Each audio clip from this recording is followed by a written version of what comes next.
भाई जी, एक प्रश्न है। आज का दिन जिसका काली पूजा कहता है बंगाल में, और भूत चतुर्दशी भी कहते हैं, या तो नरक चतुर्दशी, या तो महालक्ष्मी, या तो दीपान्विता, दीपावली, दिवाली, बहुत नाम से पुकारते हैं। ये भारत का एक विशेष पूजा है। तो मेरा प्रश्न है, इस दिन में जो 14 का गायन है, जैसे lighting of lamps of 14 lamps, ये 14 प्रदीप, 14 दीपक जलाना का जो रिवाज जो यादगार होता है, या तो साग खाता है ना, सब्जी खाता है ना, 14, या तो 14 पुरुष को पानी देना होता है, 14 पुरुष। तो इससे माफिक जैसे भूत चतुर्दशी कहता है, शिव चतुर्दशी कहता है, गणेश चतुर्दशी कहता है। तो 14 का गायन कैसे लागू होता है हमारा शूटिंग पीरियड में, थोड़ा बताइए ना। 14 का गायन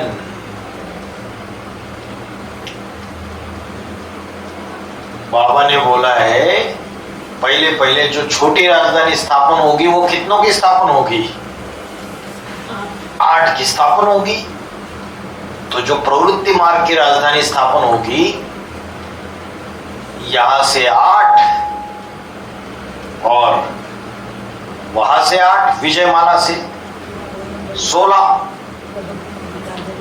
उसमें से जो अव्वल नंबर के नारायण है और लक्ष्मी है, उनको हटा दो तो 14 दीपकों को जलाते हैं। जो नारायण और लक्ष्मी की तो अलग से पूजा होती ही है, लक्ष्मी पूजन तो अलग से होता ही है, वो तो भगवान पाठधारी है, भगवान भगवती, नारायण और लक्ष्मी। तो बाकी जो 14 आत्माएं हैं उनके भी दीपक जगते हैं।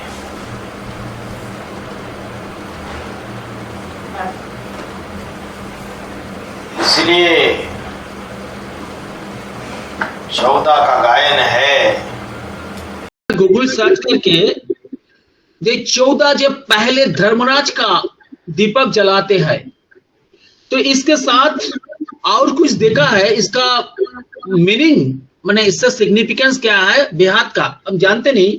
जैसे कहते धर्मराज के साथ मृत्यु, अंतक, सर्वभूतक्षय, वृकदर, विवशत, आरंबर, काल, जोम, दाधनो, परमष्ठी, 3 चित्रो और चित्रगुप्तो, ये 14 इस्लामिक बोला है डिराइवेटिव्स, लेकिन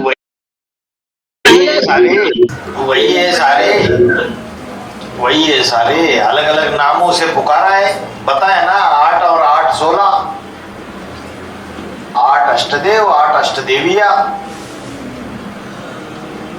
तो 16 हो गए। उसमें से भगवान और भगवती पाठधारी को हटा दो, बाकी 14 का दीपक जल जाता है। अभी जो बताया ना 8 देवी और 8 अष्टदेव, इनमें जो 14 हैं वो 7 नारायण और 7 नारायणियां तो 14 को प्रत्यक्ष हो जाते हैं और 14 दीपक जलाते हैं। 14 वर्ष का वनवास पूरा होता है राम जी का। और उस दूसरे दिन बड़ी दीपावली मनाई जाती है। तो वहां में लक्ष्मी, महालक्ष्मी की पूजा होती है। लक्ष्मी और जगदम्बा दोनों का स्वभाव एक जैसा हो जाता है, तो विजय हो जाती है। तो इस उपलक्ष्य में दिवाली मनाई जाती है। बाहर बम पटाखे फूटेंगे और अंदर फुलझड़ियां, यानी विदेशों में बम फूटेंगे, विनाश होगा प्रतिष्ठा के बाद, और अंदर फुलझड़ियां, यानी भारत में फुलझड़ी जैसे बम पटाखे फूटेंगे। यही है ना इनका? हाँ जी, हाँ जी। अशरीरी अवस्था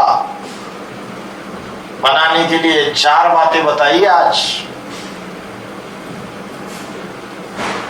प्रीत, मीत,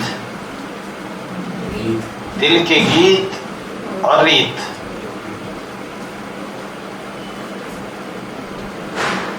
कौन से 2 सर्टिफिकेट लेने हैं?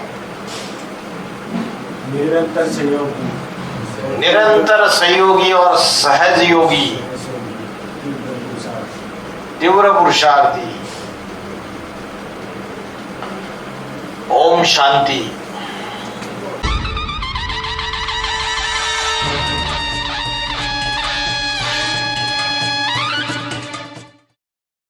ओम शांति भाई जी। भाई जी पवित्रता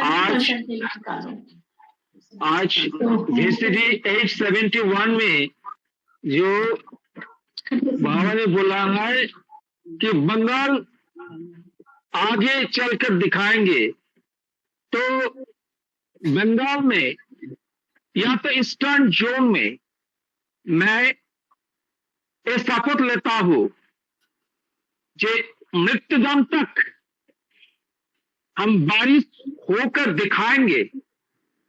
हम शपथ लेता हूं, I am taking my oath and allegiance that I must do all discharge all the works on behalf of Bengal and on behalf of God। ये हम शपथ लेता हूं। जैसे गवर्नमेंट इंडिया में मैं भी सर्विस किया है, ऐसा ओथ एंड एलिजियंस लिया है। जैसे बाबा ने आज बंगाल के तरफ से बोला है जब बारिश बनकर दिखाना, तो मैं शपथ लेता हूं, मैं करके दिखाऊंगी। ओम शांति। फिर ईश्वरीय सेवा में सरेंडर होना पड़ेगा फिर भाई जी। फिर कैसे करोगे? गृहस्थी कैसे संभालोगे? पहले तो वो तो सरेंडर तो है ही, लेकिन एक घर जो लौकिक घर वो तो छोड़ना पड़ेगा, तो मन बुद्धि तो छोड़ना ही पड़ेगा। और जो काम है ना वो तो प्रैक्टिकल हो गए अभी, मन बुद्धि से छोड़ना है क्या? ना वो तो प्रैक्टिकल जो होगा ही है ना। तो लौकिक में सब कुछ देना चाहिए ना, करना ही पड़ेगा, करना ही पड़ेगा। कुछ नहीं, उनको जितना भी करो उनके लिए कमी है। अरे उनके लिए कितना भी करो कमी है उनके लिए। उनके बुद्धि में ज्ञान बैठता नहीं तो हम रुकेंगे थोड़ी उनके लिए। हम तो अपने बाप का धंधा करेंगे, है ना। ठीक है, वारिसदार बनो, अच्छी बात है। ओम शांति। हाँ जी, वर्गीकरण की सेवा माने क्या? वर्गीकरण की सेवा कोई मेडिकल विंग के है,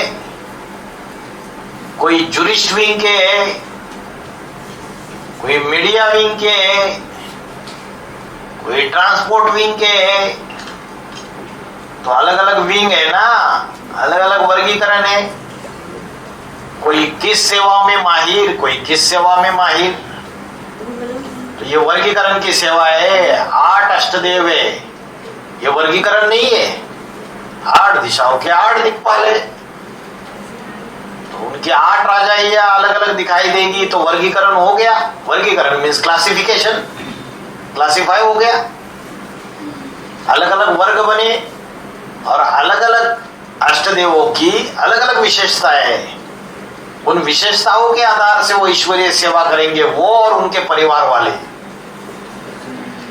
अभी ब्राह्मणों की दुनिया में एडवांस पार्टी में सेमिनार, टॉपिक बनाना, भाषण करना, ज्ञान भारत भर बाबा का परिचय देना, ये धंधा कौन सा ग्रुप कर रहा है?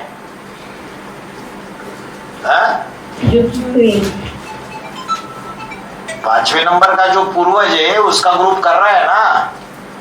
और आगे चल के गीता का भगवान वाली बात भी वही ग्रुप उठाएगा। जुरिस्ट विंग है ना। बाबा ने डायरेक्शन दिया है जुरिस्ट विंग को कि गीता के भगवान की बात उठाओ तो तुम्हारी विजय हो जाएगी। भाई जी आज बोला ना कि परसेंटेज निकालो, पवित्रता की परसेंटेज निकालो, तो वो कैसे निकाले? पवित्रता की परसेंटेज कैसे निकाले वो तो आपको पता, हर एक को अपना अपना पता है ना। कि समझो सवेरे से लेकर रात तक जो पुरुषार्थ किया, पहले तो उसकी परसेंटेज निकालो कि सवेरे से लेकर रात तक मन में कितने संकल्प ज्ञान युक्त अलौकिक संकल्प आए और कितने लौकिक संकल्प आए, कितने पॉजिटिव संकल्प आए और कितने निगेटिव आए, उसकी परसेंटेज निकालो। कभी होगी 75% पॉजिटिव की, 25% निगेटिव की। फिर वाचा में कोई किसी को दुख तो नहीं दिया, कुवचन तो नहीं बोले। अगर दिन भर नहीं बोले तो 100% पास है ना। समझो दिन में एक आध बार बोले तो फिर परसेंटेज थोड़े 5% कम कर देना अपने, है? तो ऐसे करके परसेंटेज निकालो। और कर्मों में किसी को दुख दिया, दुख लिया, कैसे कर्म रहे, लौकिक कर्म रहे ज्यादा या अलौकिक कर्म रहे, या लौकिक कर्म करते हुए भी योग युक्त रहे, तो इसकी परसेंटेज निकालो एक दिन की। तो आपको पता चल जाएगा कि एक दिन में मेरी पवित्रता की परसेंटेज कितनी है। 70% है, 80% है, 90% है। ऐसे रोज एक दिन की परसेंटेज लिखो, फिर 30 दिन का एवरेज निकालो, 30 डेज का। तो एक महीने में पवित्रता की परसेंटेज पता चल जाएगी। ठीक है। कई बार ऐसा होता है कि हम किसी को कड़े शब्द हमें बोलने पड़ते हैं मजबूरी में, उसको चेताने के लिए, रियलाइज कराने के लिए। तो वो हमारा पोता मेल बनता है क्या? बनता है ना पोता मेल, क्यों नहीं बनता है? क्योंकि अथॉरिटी तो बाबा ने दी ही नहीं है। बाबा ने तो बोला है लॉ अपने हाथ में नहीं उठाना है, हमें तो रहम दिल बनना है। नहीं मानते, नहीं सुधरते तो क्या करे। हमने अगर कड़े शब्दों में बोला और हमारी एनर्जी डाउन चली गई, हमारी आत्मिक स्थिति से हम नीचे आ गए, तो पोता मेल तो बनता है। अगर हमने कड़े शब्दों में बोला और हमारी स्थिति में कुछ अंतर नहीं पड़ा, हम उसी स्थिति में, तो नहीं बनता है। लेकिन कभी कभी आदत हो जाती है, इसलिए वो पोता मेल है ना। हमें देवता बनना है, कहीं क्षत्रियत्व का संस्कार बार बार ना आ जाए। क्षत्रियत्व का जो संस्कार है वो संस्कार विधर्मियों के प्रति यूज करना है बस। क्योंकि जब हमें किसी को कुछ कहना है, रियलाइज कराना है, तो आत्मिक स्थिति में स्थित होके कहें। हाँ, आत्मिक स्थिति में स्थित होके कहो। लेकिन सडनली गुस्सा आ जाता है ना, तो परसेंटेज दिन भर जो हमने किया उसका थोड़ा कम हो जाता है। बाकी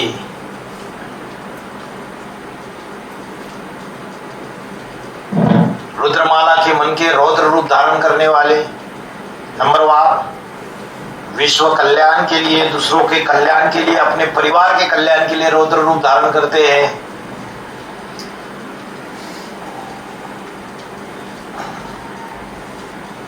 उसमें गलत क्या है? जब क्रांति होती है दुनिया में, रिवॉल्यूशन होती है, उसमें तो रौद्र रूप धारण किया जाता ही है। लेकिन कभी कभी वो हमारा संस्कार न बन जाए। अच्छे लोग, अच्छी आत्माएं, अच्छे ब्राह्मण भी हमारे इस संस्कार के कारण दुखी न हो जाए। समय, परिस्थिति, सामने वाला व्यक्ति देख के शस्त्र उठाना रहता है। हर किसी को वो बाण मारेंगे तो वो अच्छा नहीं है। भाई जी, योग में आंखें क्या वाकई में ना सिंह जैसी हो जाती है क्या, रोशनी? जैसे बाबा बोलते हैं याद की तेज से आंखों में भी है ना सिंह जैसा तेज आ जाता है। किसके जैसा? सिंह, शेर जैसा। शेर जैसा तेज। अच्छा, तो आंखें ही कई चीजें बयां करती है। क्रोध भी आंखों से ही झलकता है। कोई कोई शत्रु आंखों का क्रोध देख के ही भाग जाते, टाई टाई फिस फिस हो जाती है उनकी। तो आंखों की जो पावर है वो आत्मा की पावर दर्शाती है। आत्मा अगर शक्तिशाली है तो उसके आंखें भी पावरफुल होगी, दुश्मन सामने टिक ही नहीं पाएगा। वाचा भी तेज तर्रार होगी फिर उसकी। आत्मिक स्मृति ज्ञानेंद्रियों से भी झलकती है। तो आंख ये ज्ञानेंद्रियों में मुख्य इंद्रिय है। तो जितना योग युक्त होंगे आंखें चमकीली होगी, नेत्र निश्चल होंगे, एकाग्रता होगी, एकटिक होगी, आंखें चंचल नहीं होगी। भाई जी रुमाल शब्द का अर्थ क्या है?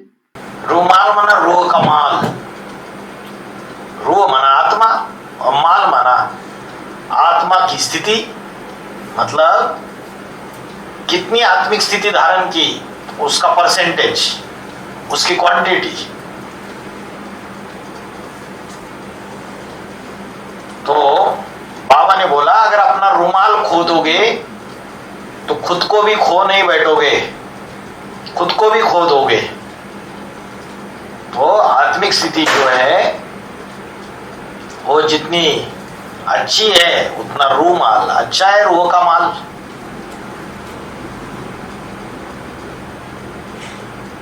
देहाभिमान में आते तो रूमाल खो बैठते। भाई जी भावुक हो जाना और आंसू आ जाना, क्या ये भी शक्ति क्षीण होने की निशानी है? फिर क्या, जितना भावनावादी, जितना छोटे छोटे बात में रोना धोना करने वाला, वो तो कमजोर आत्मा है। आत्मा की शक्ति कमजोर हो चुकी है। कन्या माताएं ज्यादा रोती है तो कमजोर रहती है। पावरफुल आत्मा की निशानी है, ज्यादा रोना धोना नहीं करेंगे।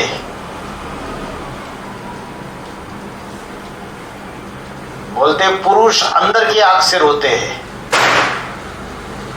और कन्या माता है बाहर की आंख से रोती है। तो जो जितना ज्यादा आत्मिक स्थिति वाला पावरफुल, उसकी सहन शक्ति भी ज्यादा होगी, समाने की शक्ति भी ज्यादा होगी।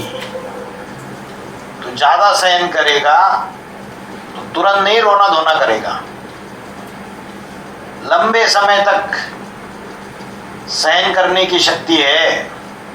लेकिन भाई जी ये आपने जो बोला ना, आई डिफर हियर, ये भावुक, तो भाव पतन विश्व चिराखा, इसका आधार पर कह सकते हैं जैसे आप जब जोक में रहते हैं पहले पहले तो आप से आंख से आंसू बैठते थे, तो ऐसे वहां पे जो खुशी का जो भावना होता है उसको माफिक तो आंखों से तो रो सकता है ना, तो उसको तो रोना। आनंद के अश्रु अलग, आनंद के अश्रु अलग। परमानंद आत्मिक स्थिति की ऊंची अवस्था, उससे जो आंख से अश्रु आ रहे हैं वो अलग चीज। यहाँ जो बात चल रही है छोटी छोटी बातों के ऊपर रोना धोना करना, माताएं होती है ना, कोई अगर समझो कोई बहन किसी एक सेंटर से दूसरे सेंटर ट्रांसफर हो रही है तो रोना धोना चालू करेगी। उनके कोई रिश्तेदार आ गए, वो रिश्तेदार वापस अपने घर पे जा रहे हैं तो रोना धोना चालू करेगी। ये कमजोर आत्मा की निशानी है। इसने मुझे ऐसे बोला, उसने मुझे वैसे बोला। ट्रेन में, बस में, कहीं भी कोई मिल जाता है फोन पे, उसको बताएंगे इसने मेरे को ऐसे बोला, उसने मेरे को वैसे बोला, और रोना चालू कर देंगे। ये कमजोर आत्मा की निशानी है।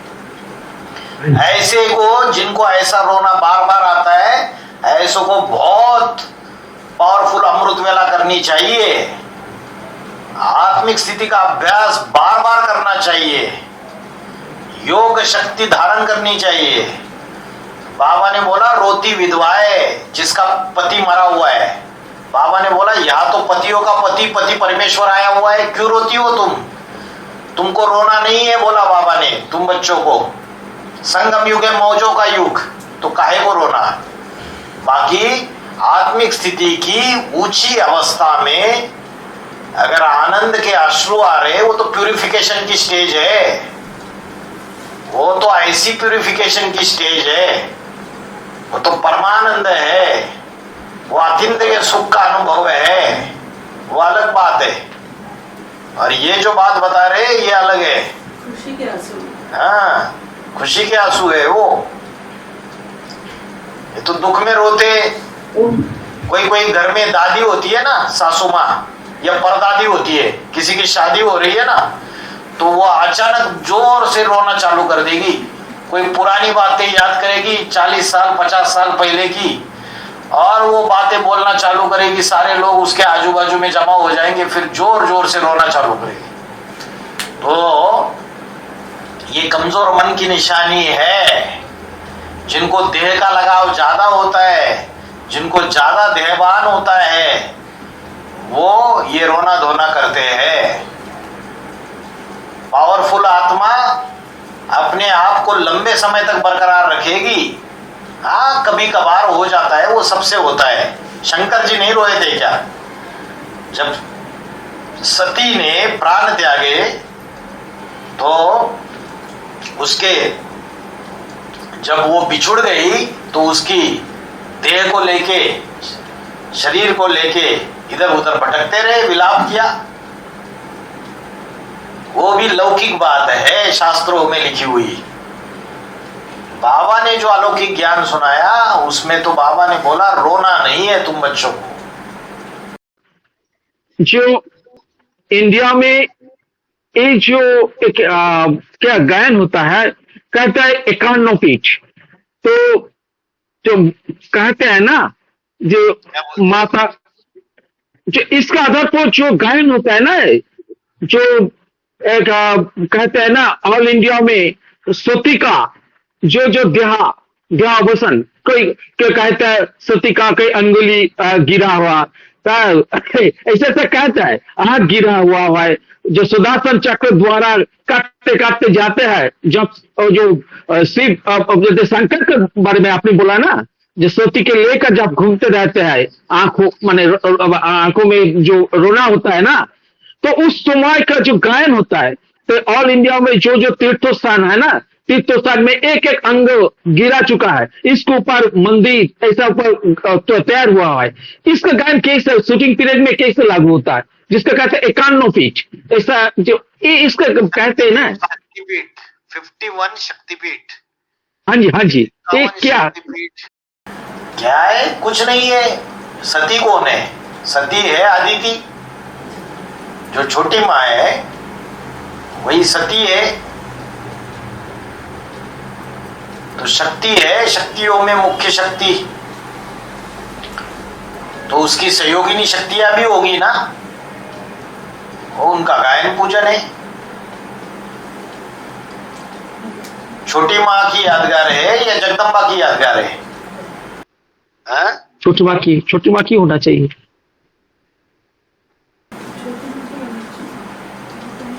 जो कामाख्या है, कामाख्या मंदिर आसाम में, वो जगत जननी की यादगार है, जगत माता की। तो उसके अंग अंग अलग अलग जगह गिरे। वो अंग मतलब कुछ नहीं है,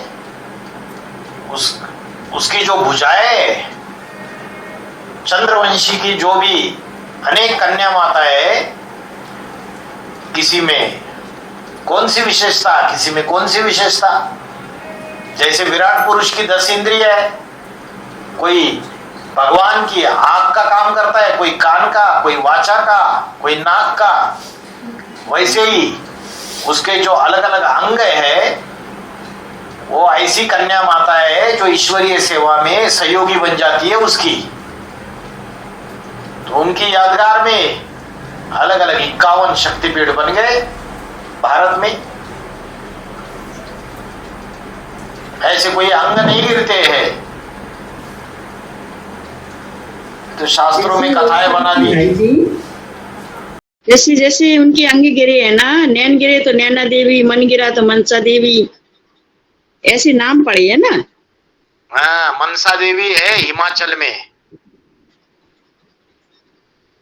मन गिरा तो मनसा देवी, मन गिरा तो मनसा, और नैन गिरे, नैन गिरे तो नैना देवी, नैन गिरे तो नैना देवी। और भाई जी, ओम शांति। मैं ये पूछ रही हूँ कि जैसे मन दर्पण दिया है भगवान ने अपना, तो चेक करना है कि हमारे में मन दर्पण धुंधला तो नहीं है, क्लियर होना चाहिए, हाँ, क्लियर होना चाहिए, जिससे बुराइयां नहीं दिखे किसी की, हाँ जी, कि खुद की चेक करना है। तो सामने वाले की तो खैर हमें देखना ही नहीं है, तो ये कैसे खुद की कैसे होगी?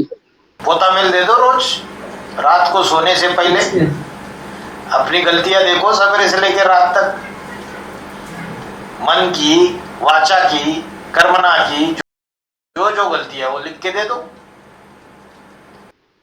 ओम शांति भाई जी। हाँ, जैसे पॉइंट है कि फील होंगे तो फेल हो जाएंगे, तो जैसे कोई दुख दे रहा है किसी को, लेकिन उसकी गलती नहीं तो भी दुख दे रहा है बेवजह, तो उसको थोड़ा तो फील होगा ना।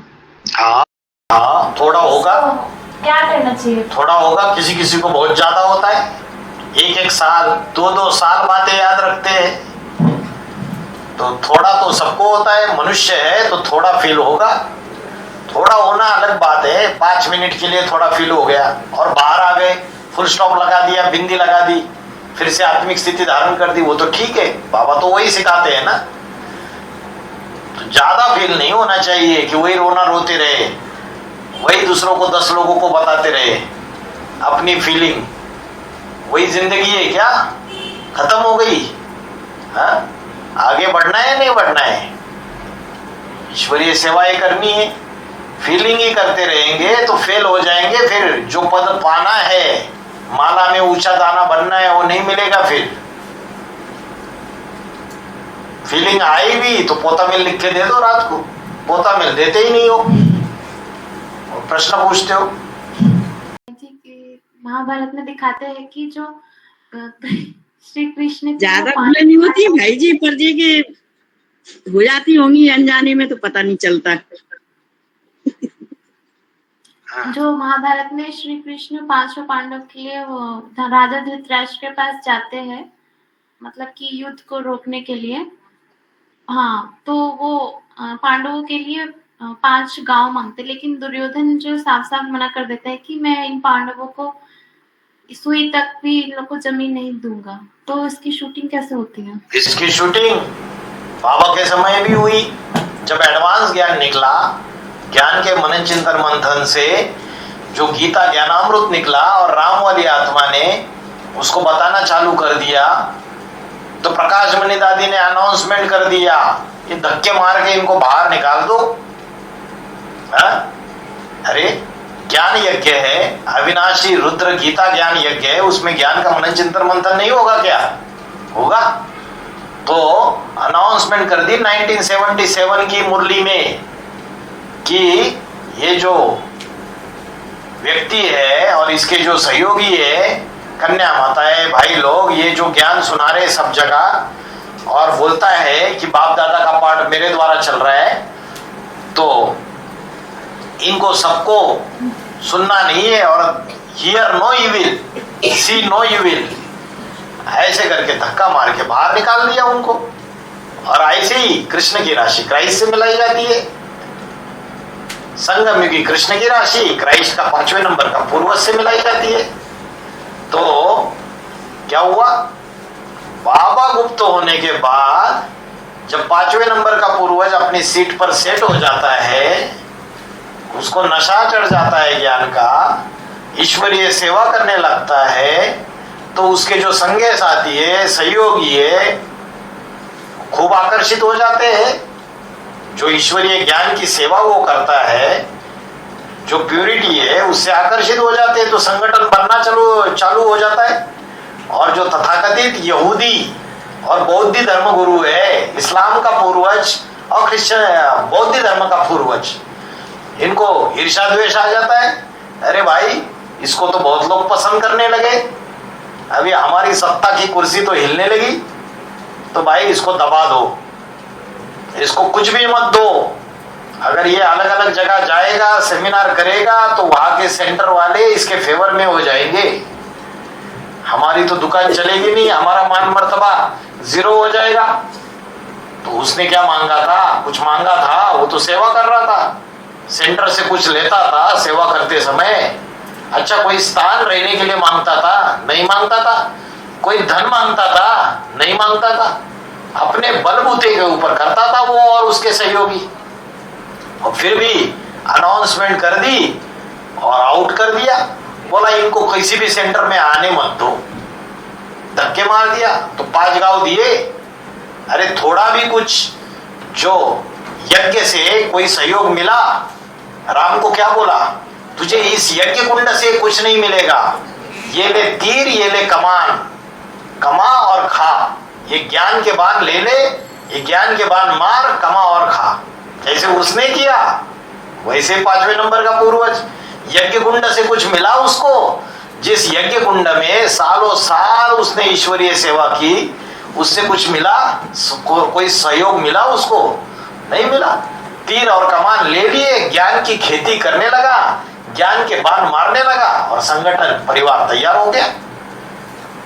तो 5 गांव दिए नहीं, इसलिए महाभारत युद्ध हुई, पांडव विजयी होंगे, अधिकार मिलेगा। इसलिए बोला कुमार का पीछे रह जाती है और उसकी सत्ता रमेश के हाथ में आ जाती है।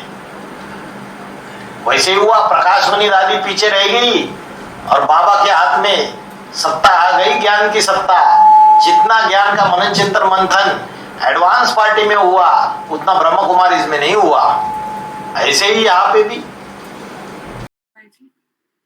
पोता में रिलेटेड क्वेश्चन है, जैसे यज्ञ में तो ढेर सारे स्वभाव संस्कार टकराते हैं सबके, तो जैसे बाबा बोलते हैं ना, सबके अपने पर्सपेक्टिव होते हैं, कोई इंसिडेंट होता है तो बाबा बोलते हैं कि आंखें जो है सबसे ज्यादा धोखा देती है। तो जब आंखें धोखा देती है, मतलब जो चीज देखी है वो शायद सही नहीं हो सकती है, और जो चीज सुना होगा वो भी गलत हो सकता है। तो किसी के बारे में अगर गलत रिपोर्ट जाता है और ढेर सारी मिसअंडरस्टैंडिंग्स होती है और मुखिया के पास गलत रिपोर्ट जाता है, तो उसको क्या सफाई, मतलब सफाई देना या सफाई लिखना, वो भी पोतामन में आता है? किसको? मुखिया को लिखना कि ऐसे ऐसे रिपोर्ट आई है तो इसमें ये सफाई है, मतलब हम लोग जो सफाई देते हैं। क्लैरिफिकेशन। हाँ, ऐसी रिपोर्ट आई है और इसकी ये क्लैरिफिकेशन है, तो रिपोर्ट हो गई ना। पोतामिल तो वो होती है जिसमें अपनी खामियां बताई जाती है। बाकी हमारी कोई चीजें दूसरों को गलत लग रही है और हमें एहसास हो रहा है, तो हम रिपोर्ट देनी है हमको कि ऐसी ऐसी रिपोर्ट है, बस शॉर्ट में लिखना आना चाहिए उसको। और जो निमित्त बने हुए हैं, जिनके पास ज्यादा सेवा है, वो लोग वॉइस मैसेज में भी दे सकते हैं, जिनके पास ज्यादा सेवा है। तो वो रिपोर्ट के तौर पे दे दे। हमारा काम है सागर में डाल देना। जो छोटी छोटी बातें उसको रिजेक्ट किया जाता है। परिवार का जो मुखिया है वो इतना उसको तवज्जो नहीं देता है। जो बड़ी बातें जिससे यज्ञ का नुकसान हो सकता है, उसमें कोई ना कोई एक्शन जरूर ली जाएगी, लेकिन छोटी बातों को तवज्जो नहीं दिया जाता है, इसका मतलब बतानी नहीं होती है, ऐसा नहीं। कभी कभी छोटी बातें ही बड़ी बन जाती है, इसलिए देना सारा है, लेकिन ये नहीं सोचना है कि इसके ऊपर क्या किया और इसके ऊपर क्या किया। हमारा काम है सागर में डालना, फिर हमारा रोल खत्म। बाप जाने, बाप का काम जाने। तो कभी कभी एक है अंतर्मुखी, एक है बहिर्मुखी। परिवार में जो छोटी बड़ी बातें होती है, उसमें कोई झूठी रिपोर्ट भी देने वाले होते, उनका भाग्य भविष्य में बिगड़ जाएगा, नो डाउट, पछताएंगे भी झूठी रिपोर्ट देने वाले। लेकिन हमें जो बातें लगती है कि ये बातें झूठी है, हमें उसको क्लैरिफाई करना चाहिए रिपोर्ट के द्वारा। कहीं ना कहीं देकर रखना चाहिए।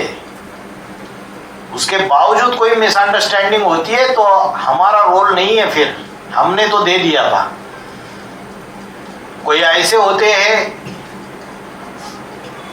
कि अपने आप को ही सर्वे सर्वा समझ लेते हैं, अपने मन से ही सारे डिसीजंस ले लेते हैं, सारी परिवार की बातें छुपाए लेते हैं और एक के पास, दूसरों के पास, तीसरे के पास एक दूसरे की बुराइयां करने लग जाते हैं।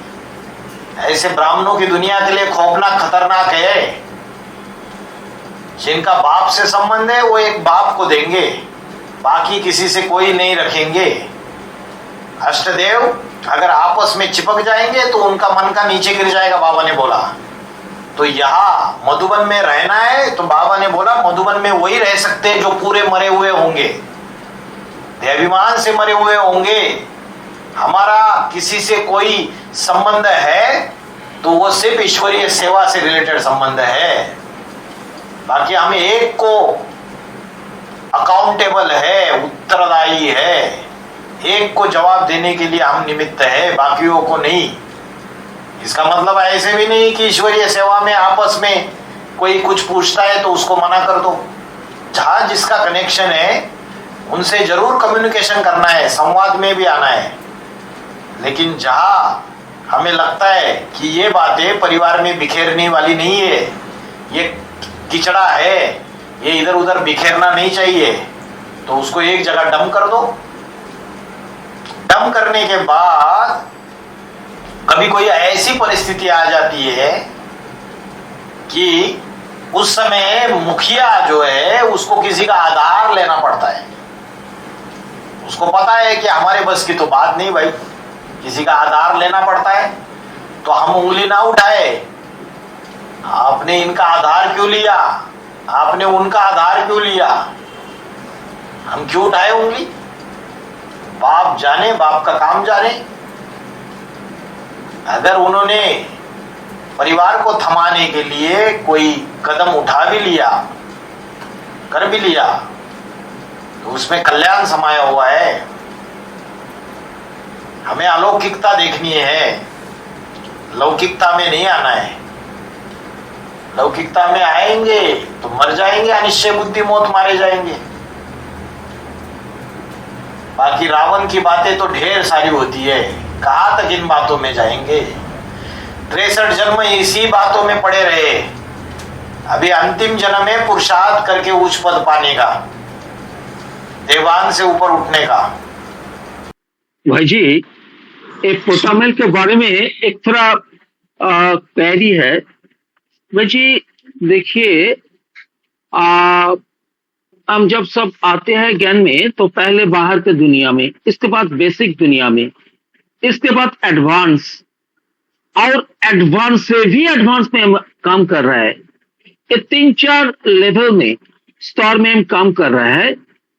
तो अभी जो पोतामेल बनते हैं हमारा जो खमिया, तो एक करंट जो अभी ग्रुप में ज्वाइन किया है इसके ऊपर होगा, नहीं तो पिछले जो जो काम किया है, या तो बाबा सोदीचंद का पहले गुप्त होने का समय हमारा पोतामेल लेना बंद कर दिया एक गैपिंग में, तो कैसे पोतामेल अभी बनेगा? तो करंट नहीं दे देते हैं ना, इस थोड़ा बताइए ना, समझ नहीं पाते। बाबा जब तक थे सामने तब सारा पोतामेल अगर दे दिया होगा तो वो फिर से देने की दरकार नहीं है। जो मन के कोने में कोई भी बातें पड़ी थी वो अगर दे दी तो फिर से देने की दरकार नहीं है। लेकिन बाबा गुप्त होने के बाद जो नया पोतामेल बना और अभी बन रहा है उसको देना चाहिए, वो सारा कचरा खाली करना चाहिए। मन के कोने में, जेब में कहीं भी कोई कचरा पड़ा हुआ है उसको सबको साफ करना चाहिए, पुताई करनी चाहिए, पुताई। क्वेश्चन था, जैसे रामायण में दिखाते हैं कि जो राम को वनवास मिला था, राम और सीता और लक्ष्मण, तो जो राम सीता थे उनके साथ लक्ष्मण भी गया था। तो लक्ष्मण की जो पत्नी थी उर्मिला, उसको वो महल में ही थी, तो वो महल में मतलब 14 वर्षों तक निद्रा में चली जाती है। तो फिर जो सीता है और उर्मिला, उन दोनों में से जो उनका त्याग है, ज्यादा किसका सर्वश्रेष्ठ त्याग है? और जो उर्मिला वो मतलब बेहद में कौन है, वो किसकी शूटिंग कौन करता है उसका? सीता ही सर्वश्रेष्ठ है। उर्मिला का इतना गायन थोड़ी है, गायन तो सीता का है। और उर्मिला महल में रहती है और निद्रा में चली जाती है, मतलब क्या हो जाता है? अज्ञान निद्रा में, मतलब ज्ञान भी भूल जाती है। परमात्मा के ऊपर जो निश्चय बुद्धि बन के रहना है सदाकाल, उसको थोड़े समय के लिए भूल जाती है, फिर से जागृत हो जाती है। तो सीता का गायन है, उर्मिला का इतना गायन नहीं है। जो बौद्ध धर्म का जो पूर्वज रहेगा या बौद्ध धर्म का जो अष्टरत्न रहेगा, उसकी सहयोगिनी शक्ति है उर्मिला। भाई जी, जैसे घटना बाप के जीवन में घटित हुई, तो क्या वो हर अष्टदेव के जीवन में घटित होती है कि उनको ना देश निकाला दिया जाता है, फिर वो अपनी संगठन खुद बनाते हैं? हर अष्टदेव के इसमें कहा होता है, कृष्ण की राशि क्राइस्ट से मिलाई जाती है। बाबा का जीवन जिससे मैक्सिमम मैच हो जाता है वो है 5वें नंबर का पूर्वज। सभी के साथ एज इट इज मैच नहीं होता है। पर जैसे ज्ञान की समझ और धारणा शक्ति और बताने की शक्ति सबकी भिन्न भिन्न होती है, तो माया तो विरोध करती ही है ना कि आप ऐसे ज्ञान क्यों बता रहे हो, बाबा का ऐसे क्यों बता रहे हो। हाँ। तो उसमें जो महारथी होंगे तो वो तो टकराएंगे ना कि हमारी समझ इस प्रकार है और आपकी समझ इस प्रकार है। हाँ तो उसमें विरुद्ध क्यों? वो तो अलग अलग दिशा के एक्सपर्ट्स है। सागर में से किसी ने कौन से रत्न ले लिए, किसी ने कौन से रत्न ले लिए।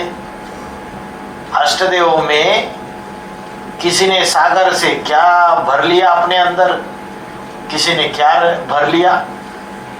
तो सबकी समझ ज्ञान की अलग अलग है। तो क्या ये ज्ञान की भिन्नता और समझ तो 108 में भी नजर आएगी, उनमें भी भिन्न होगा? सबसे मुख्य 12 राशि है। 12 राशियों का प्रभाव सारी दुनिया के ऊपर पड़ता है। जैनियों में बोला है एक ही सत्य 12 अलग अलग प्रकार से बताया जाता है, जा सकता है। तो 12 में ये दुनिया बटी हुई है, 12 राशियों में। ठीक है। ओम शांति।